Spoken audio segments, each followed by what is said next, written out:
You're listening to Real and Raw Adoptee Talks with Emma Greenslade.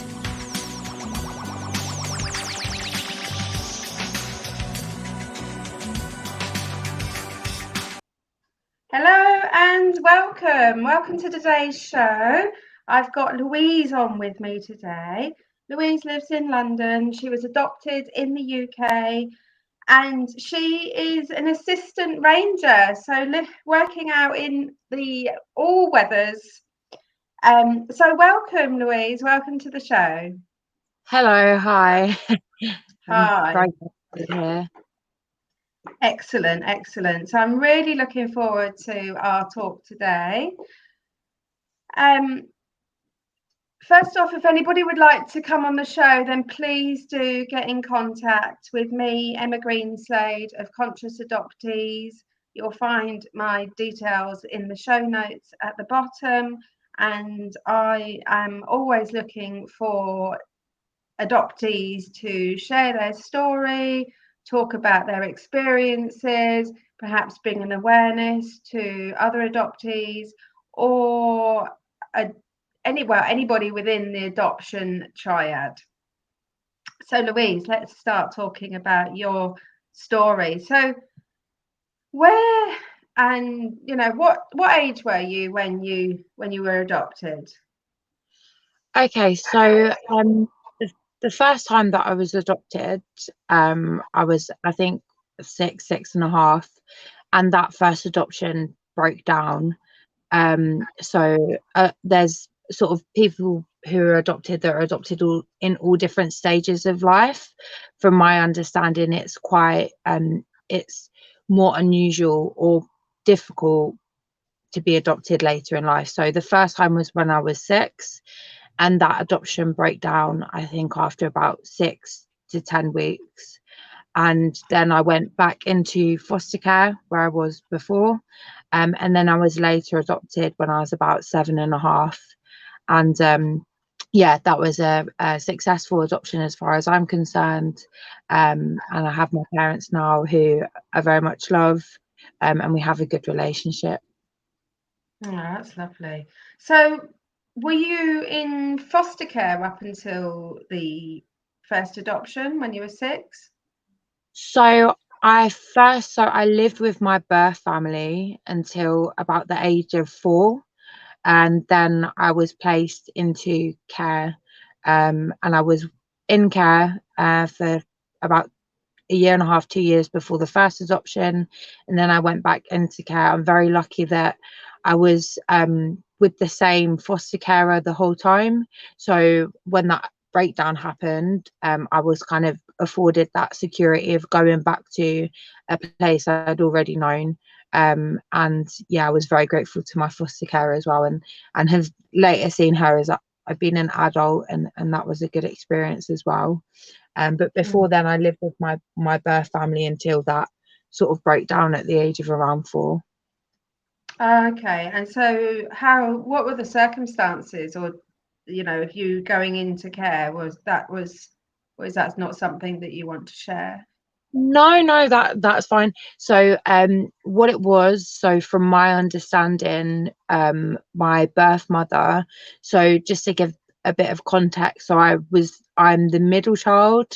Well, there are now 4 of us, but at the time, when I'm kind of talking about when I was younger, because I've got a much younger brother.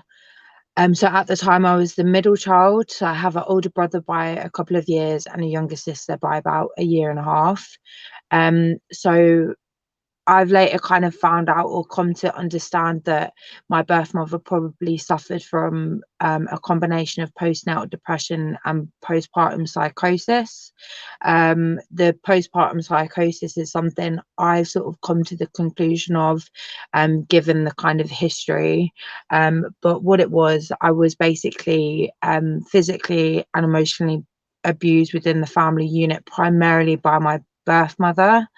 So this was a range of different things, from like broken bones down to like not being fed properly, and then I think just kind of I mean, initially it was kind of the social workers had the assumption that it was behavioural problems, which of course I'm sure there were, you know, due to the nature of my relationship with my birth mother.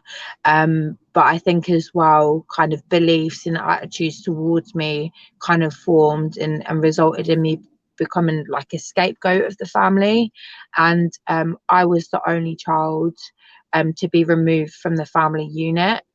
I would say I was the only child to be physically abused at the time.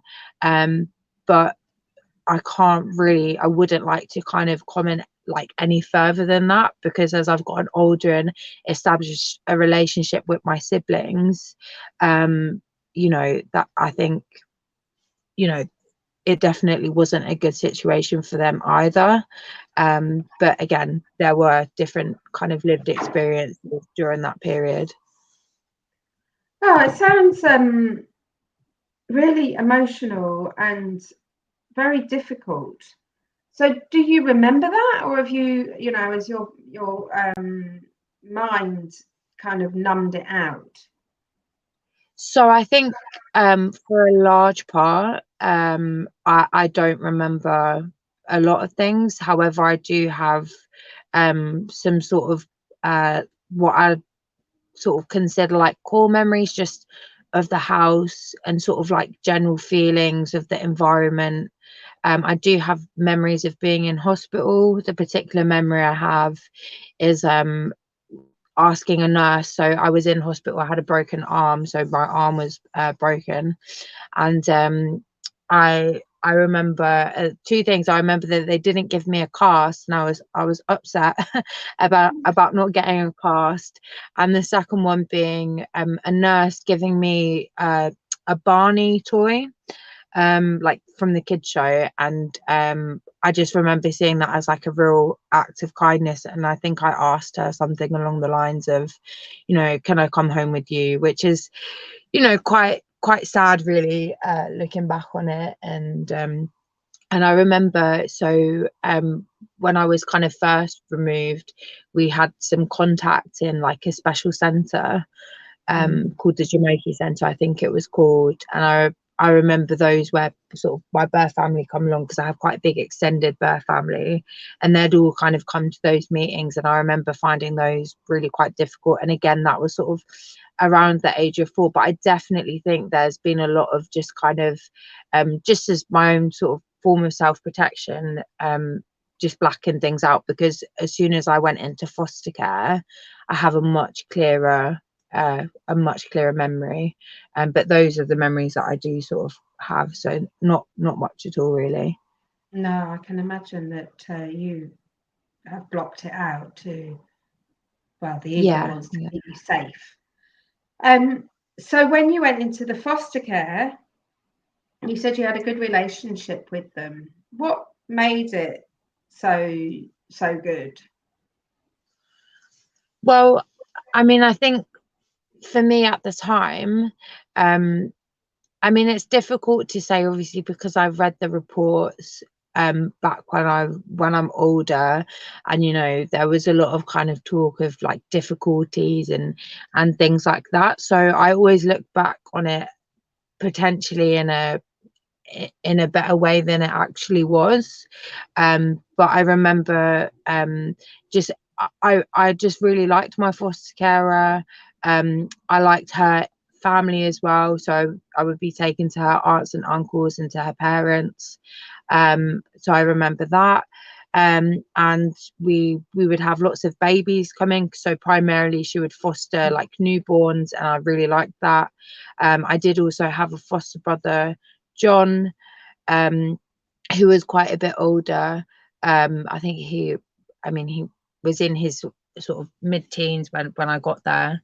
And then later on we had a younger boy, a toddler, also staying with us. And I think for me, especially as when I was adopted with my parents now, being an only child, I think looking back, I did really value having foster siblings around me.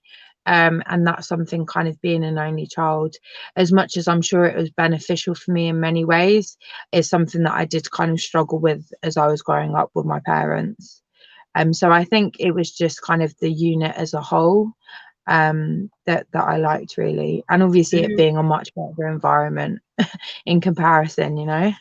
Yeah, of course. So you felt safe there, and you're a big sister. Yeah. Yeah. So you stayed there for a couple of years, and then you went to your forever family, your adopted family. So do you remember that? Yeah, definitely. Yeah, definitely. I remember the first time that I met them, coming to my foster carer's house, and they bought me, like, at the time it was like a Bratz doll, and so there was obviously that kind of period. I think it's like a week or so of like when they come and do visits, and they come to the foster carer's house and you go to their house. And I remember yeah, they just seemed really nice, and particularly given the first breakdown, I think I really wanted, you know, I wanted sort of parents to kind of call my own, and to have that kind of relationship, or kind of set up that I'd seen a lot of my friends having. So I mean, obviously it was difficult both for me and for my parents. But yeah, I remember the kind of like initial stages. I don't remember feeling particularly upset or like worried about it, but then obviously looking back, you know, looking back at the reports, it kind of says a bit differently, but of course that's natural as well. So yeah, I mean, yeah, as I remember, it wasn't too bad, but Right. And so how long did it kind of, you know, do you remember how long that process took, or does it say in the reports? So do you mean the process of moving from my foster carers to my parents now? I'm Yeah. not I'm not entirely sure. I know I moved there, I think on the 17th of July 2004. Um or yeah, I think that's when it was, because then obviously you're later officially adopted. Yeah, so but for me, the process, I mean, I think they did, because what they do is they do a sort of preparation stage as well. So you kind of receive pictures, and kind of you know, like a little kind of like a have different pictures of like where they live. This is what your room's going to be, this is what we like doing, you know, that kind of thing. So I was obviously sort of aware, and then as I kind of went like to live with them, obviously I had what would happen with, I would have my foster carer come and see me. I know I was quite upset as that contact kind of got less and less, but I did see her for a couple of years after I moved in with my parents, and I think that was because there was a recognition that I had such a strong bond with her, having been with her for quite a few years, and particularly having gone back to her after the first adoption breakdown. So yeah, it was, I mean, of course these things are always difficult, and I think having that adoption breakdown didn't help that at all. But I definitely remember there being quite a lot of support and visits from various social workers and things like that, just to make sure that everything was kind of going smoothly. So I think it was Yeah. handled, I think it was handled well. So did you get, you know, because did you get a lot of support? You know, I was adopted in the 70s, so we had no support. So I'm curious how Yeah. that compared to so many years later. Did you have, you know, counselling and support around that change? Yeah, so I just want to say as well, because this is the thing with adoption, you know, it's kind of, there's a vast lot of different scenarios that come under adoption. And I think sometimes it's kind of, people just assume it's just like, oh, you're adopted like from birth and things like that, but you've got different kind of situations. I mean, particularly in the 60s and 70s and 80s, there was a lot of you know, what I would consider to be forced adoption. So young unmarried women basically being told that, you know, what you've done is sinful and you need to basically have your child and then have your child taken away for adoption. So obviously my experience is very different from that. And I think this is part of the problem when we talk about adoption, is that for some people adoption is good and for some people adoption isn't good, and it depends on the scenario in which you're coming from. For me, I mean, I do believe that even if there was kind of early support put in place, which there wasn't, but I do believe even if there was early support put in place with my birth family, that the relationship still wouldn't have worked, just because of the mental illness and just the scapegoating and things like that. And I do believe that for me personally, this was definitely the best scenario. So yeah, but I am aware that, you know, this is the problem. It's very difficult. You can't really paint everything like with the same brush, which makes it very difficult in terms of policy wise and things like that. I mean, in terms of support, so I believe I did receive quite a lot of support, both when I was in care and then throughout the adoption process. So my kind of first work with any kind of support services would have been, I believe, through Jamoki, which I mentioned earlier. So that was kind of where my birth family could come and see me after I'd initially been removed. And then I had something called play therapy or theraplay, however they call it. I had that for a long period of time, and that was with CAMS. So I had that CAMS until I was sort of like just entering my early, or I think just before I started secondary school. I did, yeah, so I had that for a long period of time, and my parents also took me to Bernardo's groups and things like that, which, you know, sometimes being around other children with the same experiences as you can be good, but it can also be potentially quite damaging.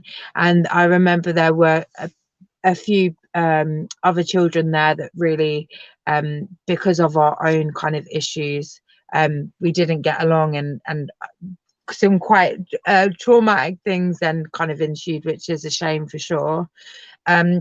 And then I remember when I was in when I went into secondary school, because obviously I had quite a lot of behavioural problems in school and things like that, and they didn't initially, so my CAMS stopped.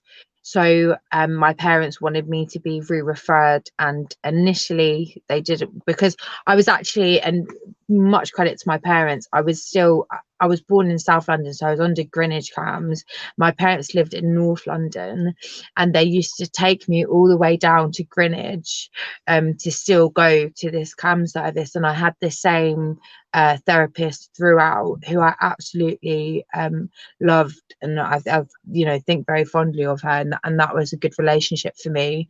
But then when I got to school, I think there was this kind of, I think as there is with adoption, there's this kind of assumption that, oh well, you've been adopted, you know, so you don't necessarily need that support.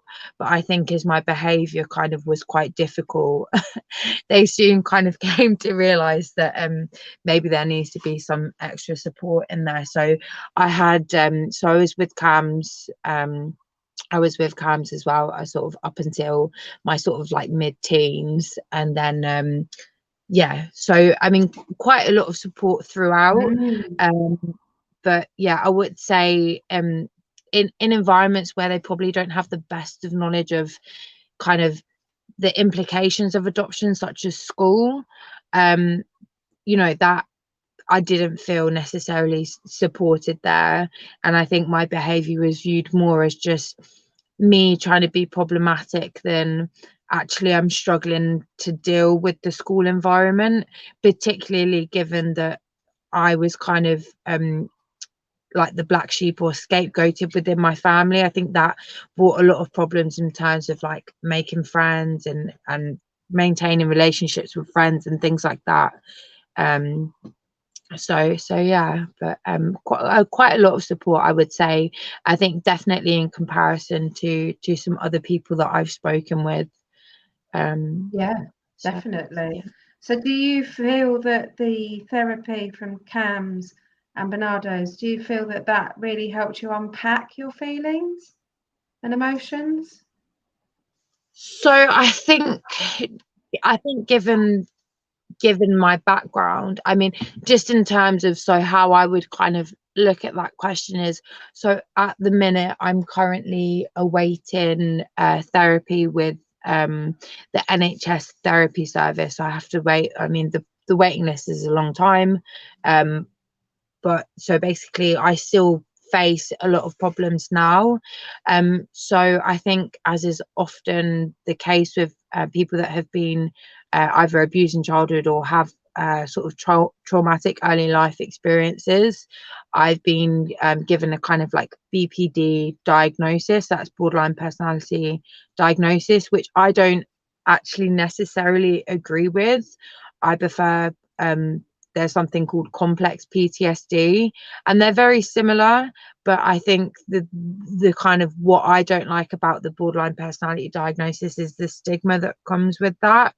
And I actually only came across the complex PTSD kind of idea last year, and that's when I actually had like a fit and started having like real physical symptoms of what I would call like psychosomatic symptoms.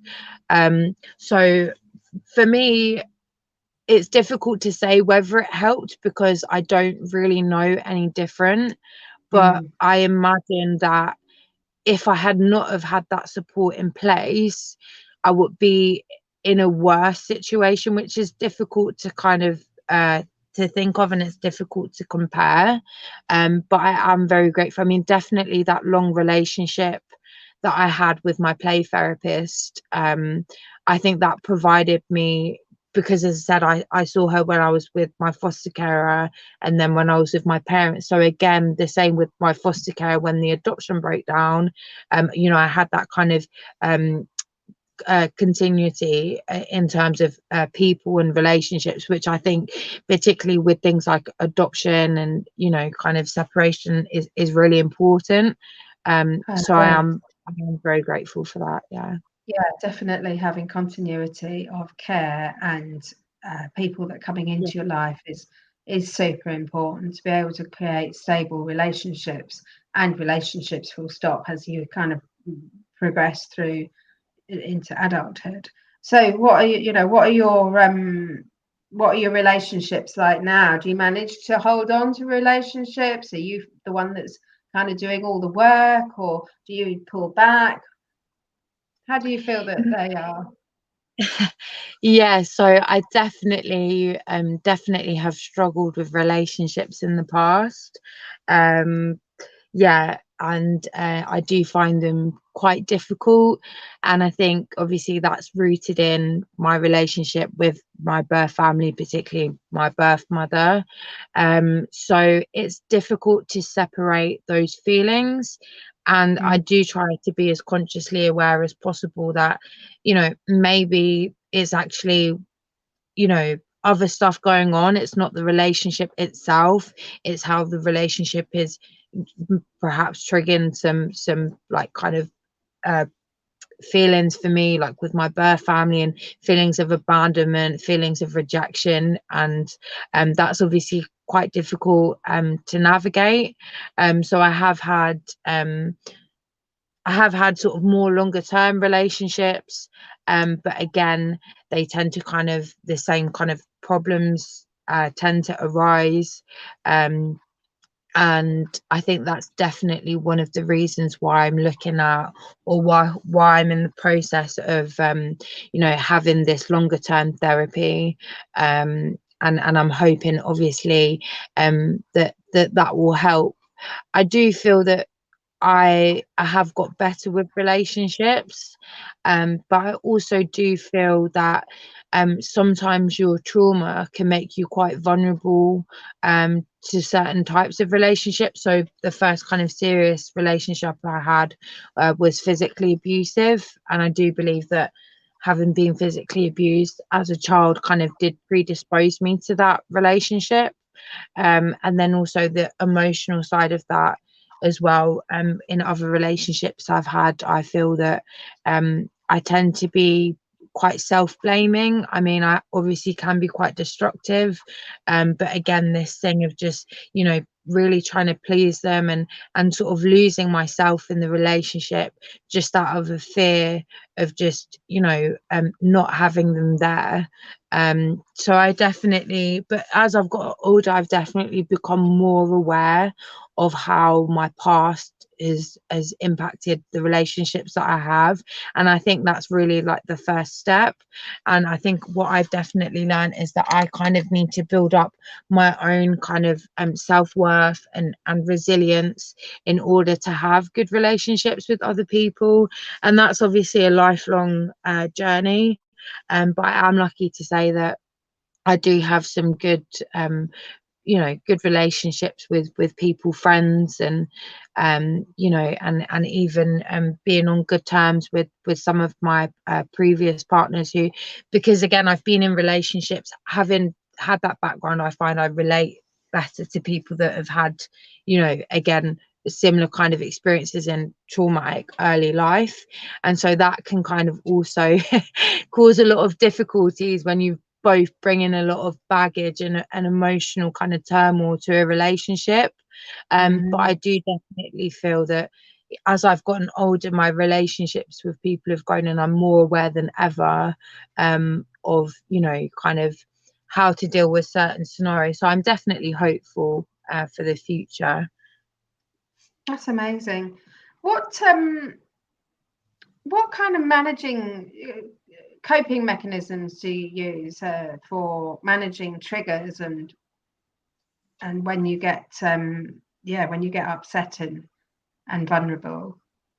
Yeah, so I mean, I've definitely had a lot of problems with this, to the point of on a number of occasions, it's definitely escalated to the point of having real serious ramifications in my personal life. So, for instance, being with previous partners, and if the relationship breaks down to the point where they say that they're leaving, I will not be able to cope with that. I would then kind of try and stop them leaving, become hysterical, and on a number of occasions that has resulted like in the police being called.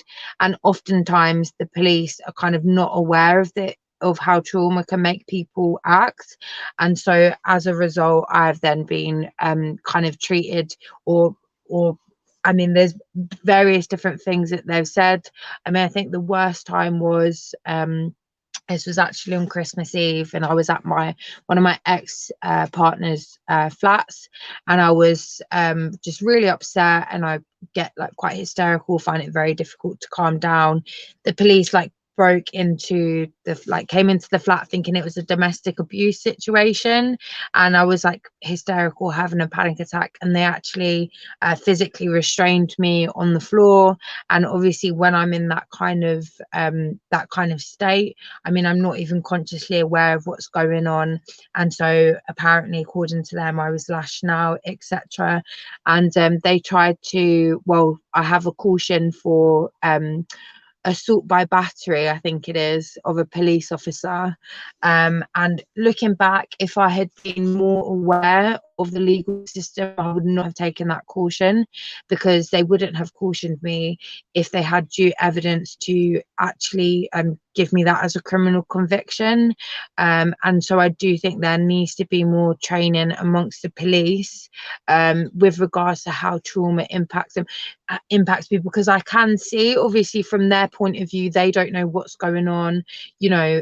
As far as they're aware, there's just this person, you know, being hysterical, kicking out, you know. I mean, because when I get in that state, I can't really remember. But even by their own admission, they obviously have footage, and they said it's very traumatic. We don't want to show you. So yeah, there's that kind of side of things. And then also, sorry, I lost the track of the question actually. Sorry. You've been really vulnerable, and I love your honesty and showing or sharing with our listeners how you've really been impacted by your early years and how that's been playing out. So the question was, what tools do you have for managing when you get upset and vulnerable, and when you find it difficult to, when you get triggered? Yeah, so I can see how that looks really far removed from what I was saying, but my point of bringing that whole thing up was kind of moving from that. What I've learned is that in that situation, because if I allow myself to get into a situation where, you know, I'm feeling or facing that abandonment head on, that I don't feel I have a lot of control over my reactions. I feel I really regress, and that I'm not able to pull myself out of that hysterical state.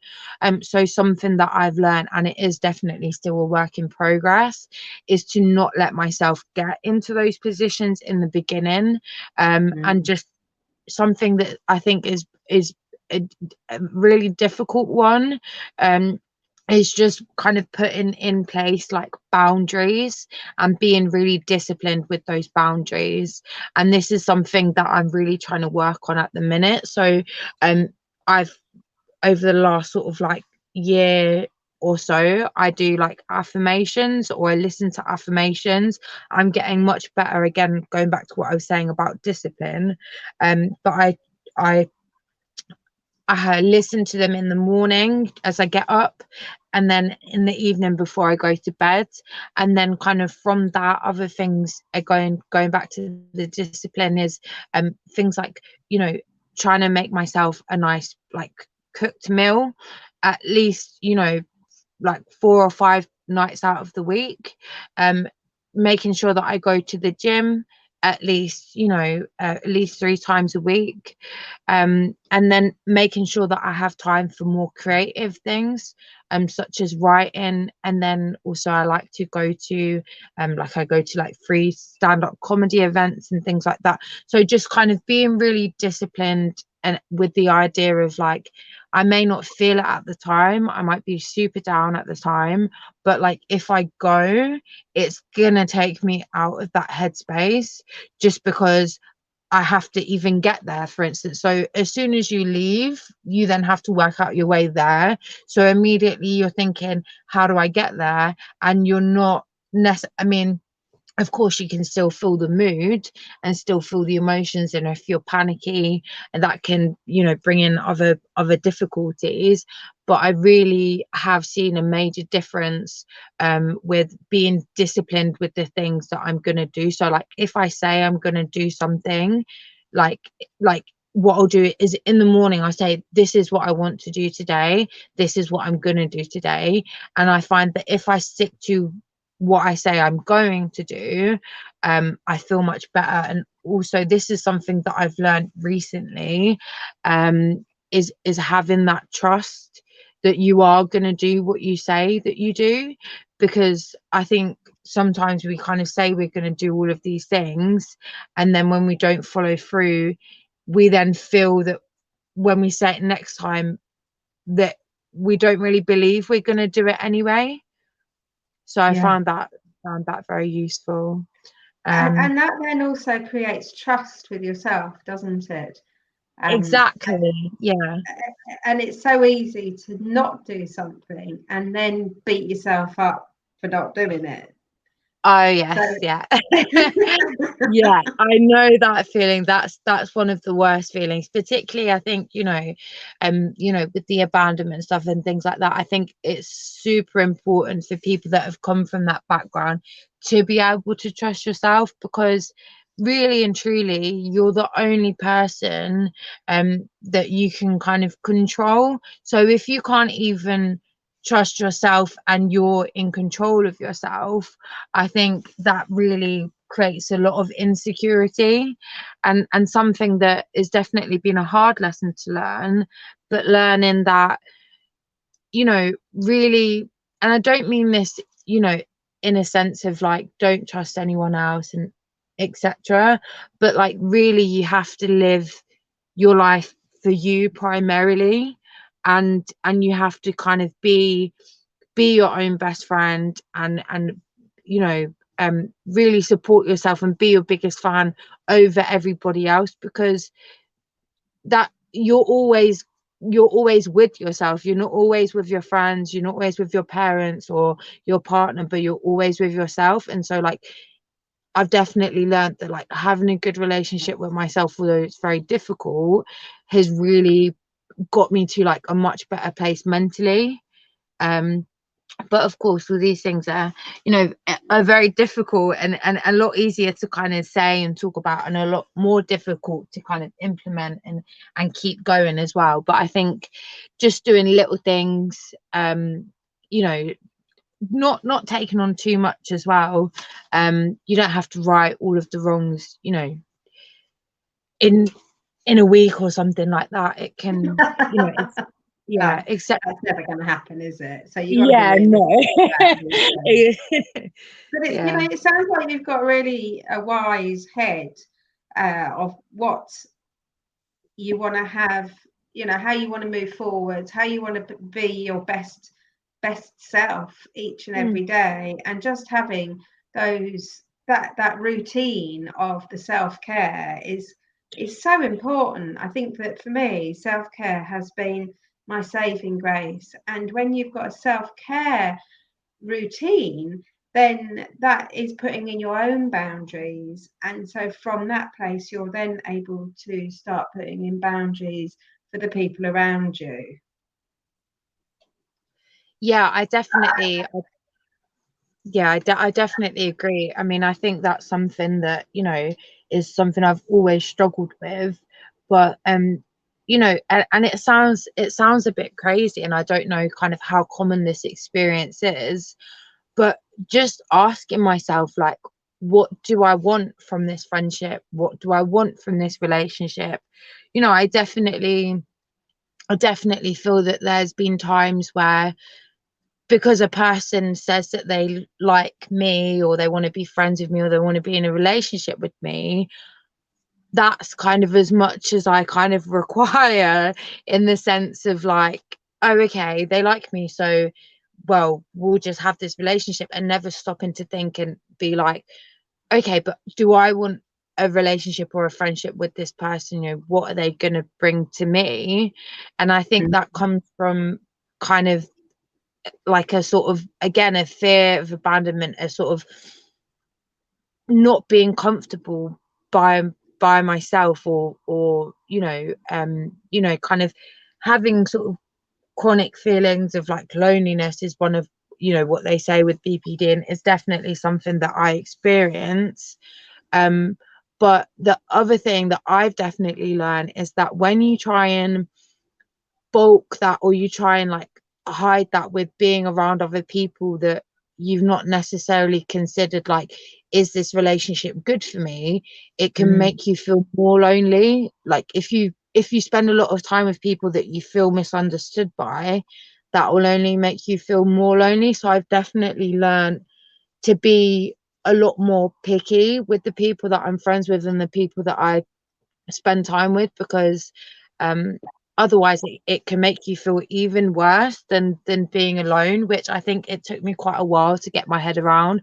I was always kind of like, oh well, if I'm with other people, if I'm socializing, then at least I'm not by myself. But sometimes it just makes you feel worse, and the best thing that you can do is just learn to be like comfortable with yourself, which is very difficult, for sure. And I'm quite a people person. I'm quite a sociable person. I like being around other people, but it's finding that balance, I suppose. I do agree. You know, I'm a recovering people pleaser and had no boundaries and allowed people to ride roughshod all over my boundaries. And I just wanted to fit in, to be liked. And I didn't have that awareness of being picky. And so I stayed in friendship circles and friendships with this feeling that I just didn't fit in, and I was trying to wrap myself into knots, trying to fit in with whoever they were and wearing lots of different masks. So I think that's amazing that you've got that awareness now, and that you can put it in place to ensure your safety.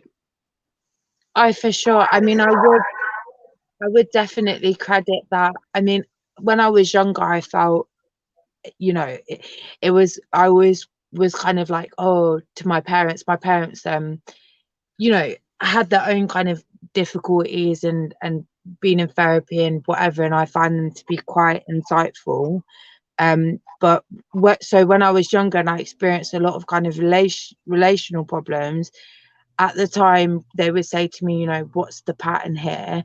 And that was quite difficult to hear when I was younger, because I felt like, you've not got my back, you're not supporting me. But it's something I value so much now as an adult, because we do kind of go in patterns, or go in circles. And so when you recognize a pattern, it gives you the ability to kind of look at what's going on objectively and say, in all of my previous relationships, I've had this same issue, but all of the people have been different. So there must be an element that is coming from me here.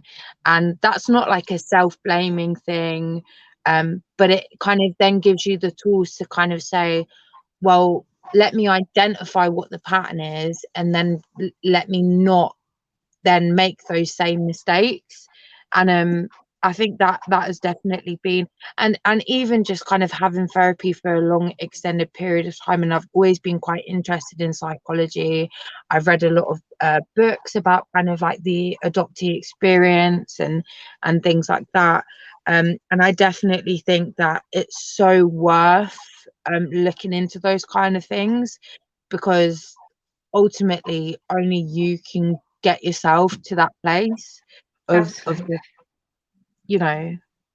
Yeah, only we can make the change. We can only change ourselves. We can't change the people around us. And so, Exactly. yeah, As much as you want to try. yeah. Having that awareness of what, Yeah, you know, and making those mistakes, but then learning from them and not repeating yeah. them is invaluable. Oh, definitely, and it's a hard thing as well, like, but you know, ultimately I've definitely found that I just feel so much more kind of confident and in control of my life for doing that. And it's like, you know, it is literally taking control, you know. And that's, yeah, that kind of even being in control is like a self-worth thing, I would say, you Yeah. know. So yeah. Yeah. So how do you feel about adoption? Do Yeah, you think so it has its place? I mean, I mean, for me, just with my experience, I definitely, you know, I feel like I had a good experience with my parents. But of course, naturally, there's always going to be difficulties. And I do feel like the adoption process, or the stories that we tell about adoption, doesn't help that. So I obviously was always aware of my birth family, and my parents actually pushed for me to have contact with my birth siblings as I was growing up, which was something I was really grateful for, and it did give me a sense of identity. But in the same, in you know, in the same sense, I think we shouldn't I mean, looking at it now, like obviously my parents are my parents, like they've loved me, but the thing is that it's a different relationship. And I think this is something that can be agreed on, like on all sides, in terms of like birth parents, adoptive parents, and adoptees. You know, it is a different thing. And I'm lucky that my parents have been quite accepting of me, of me exploring, you know, my birth family and having relationships with them, when I know that's not the case for other people. I've definitely heard some real horror stories. I mean, my first adoption and how that broke down was really traumatic. So basically, when I was first adopted, so there was two older boys, one of which was autistic, and they were very religious as well, but they had two boys, and the mother definitely wanted like a very girly girl, and I was always very much of a tomboy, and I was really kind of pushed, or felt pushed, to be like a proper girly girl. And I felt that, you know, that, well, that wasn't what she wanted. But then also, she didn't allow any contact between me and my foster care, which was very traumatic. And they were very religious, which was something that I wasn't used to. I went to a religious school, and it was all quite intense, although it obviously was only a very short period of time. So I mean, from my understanding, I mean, because I don't think local authorities actually have an obligation to report on adoption breakdown, which I think is quite shocking.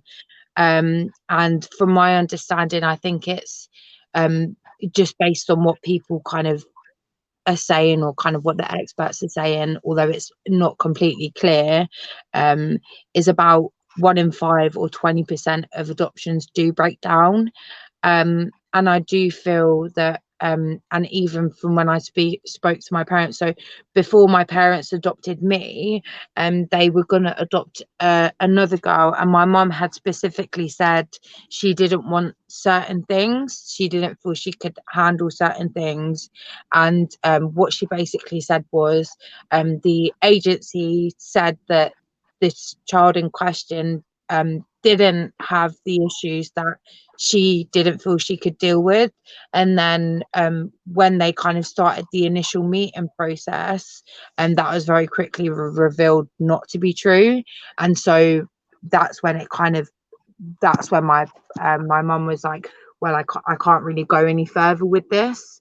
So I do feel that, I mean, because the other thing is, obviously social services are very underfunded, and basically it's very expensive for them to basically keep a child in the under local authority care. So if they can get a child into an adoptive placement that suits them financially, and they're also under the belief that that's going to be the best thing, I think in my case that was the best thing for me. But I don't feel that it is always. So I feel like I have quite a good story in that sense. And as I mentioned earlier, I don't feel like it would have worked even if there was kind of early work done with me and my birth family. But that is something that I think needs to be looked into more, because as I've gotten older, I mean, me and my parents are quite different. I'm quite loud. I would say they're kind of more quiet, more introverted. So there's always been those differences there. And meeting with my birth family, just seeing certain commonalities, and just even in the way that we looked, you know, that was very difficult for me initially, you know. But it's something I'm kind of lucky to have both sides of it, whereas other people wouldn't necessarily have that for different reasons. But I do think, you know, there should be more done for like early kind of prevention.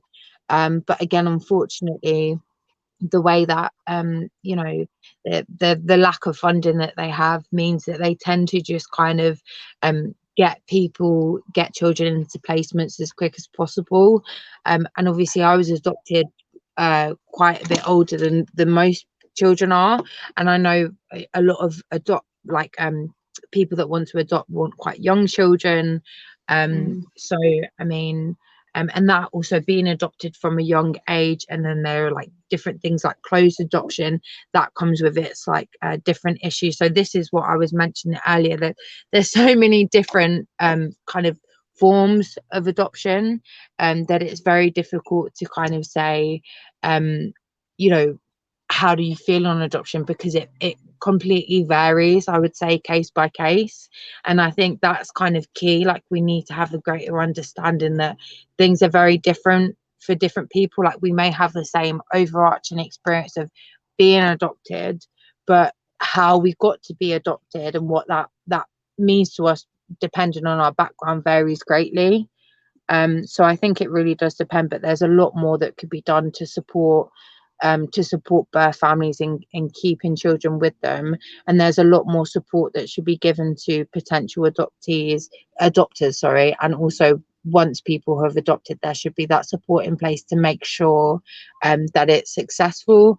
But again, it's the chronic underfunding of the social services that means that those things aren't there, which is a real shame in my opinion.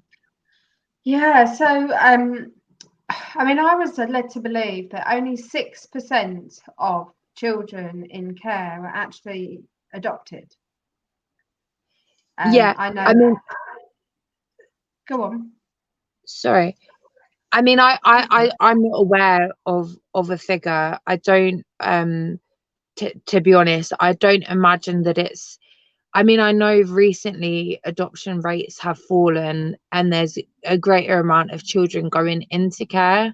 And I know there is definitely a shortage of adopters out there, and that oftentimes they're quite specific, which fair enough. You know, people can only deal with what they can deal with. And I think that people shouldn't be pushed past those boundaries. If they say that they want a certain thing, that there shouldn't be any kind of there shouldn't be any kind of lying or holding information back in that respect, because it's only gonna, in the longer term, create more problems. But I don't think that there's a particularly high adoption rate, and I think more recently it has fallen, but I'm not aware of like the statistics on it. Yeah, the only reason that I know that is because an acquaintance of mine, she has been trying to adopt for the past 6 years, and Wow. yeah, and quite specific with her request, because she's from Indian origin, and so wants to have a baby that would be of a similar origin. And yeah, she's, that's a long time, isn't it, to be waiting. And I do believe that there's quite a number of people that are, it's quite a rigorous that's Yeah. the word. Process to get through to actually getting a child. And obviously, if you want a baby, even more tricky and long-winded. And it was her that gave me that statistic of 6%. Yeah, So I'm not. Yeah, I'm not surprised by that at all. I mean, even my parents, they've definitely said, I think they were in the process for about 3 years. So I think it's good. I think it's needed that there be a rigorous process. And I'm not quite sure as to kind of how you make that process easier, because you don't want to make the rules more lax, because unfortunately there are always going to be unsuitable adopters that, I've seen some awful things like online, and just people kind of,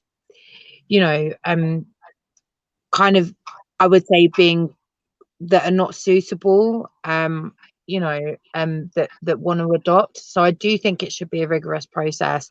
However, in the same sense, you then have to kind of juggle that with, what is that impact then on the potential adopters and also the child waiting to be adopted. yeah. So, but again, I do think it comes back to just lack of funding, and you know, that's something that can kind of only be addressed by changes into the finances that local authorities receive, which is obviously, you know, that's a much bigger issue in of itself. But I do feel like there's a lot of young children and also adopters out there that are really being let down by the system, and I think it does need some reforms and you know, things like that, but all of which is, you know, quite difficult to achieve, but I think it is something that needs to be worked towards.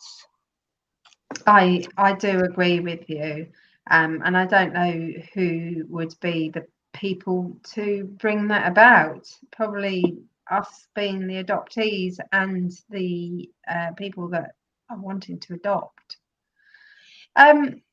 So what, you know, as we draw to a close, what is it that you really want people to know about adoption? So for me, I think what it would be that, you know, adoption is much more complicated than people assume. And I think both for the adoptee, obviously speaking from personal experience, and for the adopter as well. I mean, obviously I have certain feelings about my birth family, but I do know that you know, there's a lot of birth parents out there that feel that they've been very wrongly and unjustly treated by the system, and I would definitely agree with some of those cases. And I think, you know, it's very much sugar coated, the whole idea of like adoption, and we kind of really need to be looking at it from a more objective perspective, and also potentially framing it through a different lens. So obviously, like I love my parents, but it's definitely been an identity struggle, you know, in terms of you know, looking at family and where do I belong, etc. And maybe we need to move towards something that's more like, you know, I mean, it's difficult to say because obviously as a young child, seeing people around you with someone to call mum and dad, that's what you want. But then I think later on in life that can then cause identity issues. So I think honesty is definitely something that is key. I don't believe in closed adoptions. I think they're really wrong. I think there's a lot of, you know, I think we need to look as well like at adoption historically and where it's come from. So, you know, in the UK, I think we had the highest rates of like what I would consider forced adoptions, in the sense of having mothers basically have their children taken away from them because, you know, they're single mothers and etc., especially during the kind of period you said that you were adopted. And I think we do need to kind of, you know, recognize that sugarcoating comes from that period of time, in the sense of, you know, particularly for adopters, that you're going to get this new baby and everything is going to be fine, and you know, and potentially even the kind of vilification of the birth family. You know, but it is difficult to say, because obviously for me, you know, my birth parents were abusive, and I don't feel that any early preventative care would have helped. However, I do feel like in a lot of cases, if there's that support in place, that maybe that child wouldn't then have to endure care and potential later adoption that may break down. So I think honesty is absolutely crucial in the adoption process, and I also feel that a recognition that adoption isn't this like wonderful process that fits everybody, and it's very difficult even if you have a good relationship with your adoptive parents or your adoptive family. There's still a lot of identity issues that tend to come out later on in life as well, and there's not the support there for that, which is potentially, you know, as you get older, you begin to think, you know, you want to explore your identity, find out who you are in the world, and there's not that support in place there. which potentially I think could have a greater impact, because when you're young, you know, you live with your parents, and if you have a good relationship with them, you've got that support system. But as you kind of fly the nest and you're trying to find your identity, there's no kind of services, or I mean there are, but some of them are quite expensive or difficult to access. And I think there really needs to be more in place to help adoptees kind of come to terms with their life experience, and as a result kind of their identity and their place in the world. So yeah, that would be yeah, that's my kind of thoughts on that. Yeah, wow. Well, we've come to the end of our show. Louise, you, for a young person, you're super articulate. You have an opinion which I think is totally valid, and it sounds actually that you're doing, you know, you're doing all the right things to navigate your way through a tricky experience. And I really hope that you get the help that you desire from the NHS therapy service, and that you continue on your path of exploration and awareness and taking your place in the world. Yeah, thank you. Yeah, it's been really nice. Sorry. No, it's been an absolute delight talking to you. Really, it has. Yeah, same. No, I've really, it's really nice to see something like this going on, because I think it's much needed. So yeah, I'm just super grateful that you asked me to speak, and yeah, I hope this kind of speaks to some people out there that are struggling. And yeah, that's, you know, that's the hope anyway. Yeah, and that's all we can do, is keep talking Yeah. and keep letting people hear our voice and bring awareness to the struggles that we've gone through. Yeah, So, for sure. everybody, well, you've been listening to Emma Greenslade from Real and Raw Adoptee Talks. I'm going to end here now with my beautiful guest, Louise. If you'd like to be on the show, don't forget to get in contact with me. I'm going to drop all the details into the show notes below. Goodbye for now. You're listening to Real and Raw Adoptee Talks with Emma Greenslade. Bye-bye.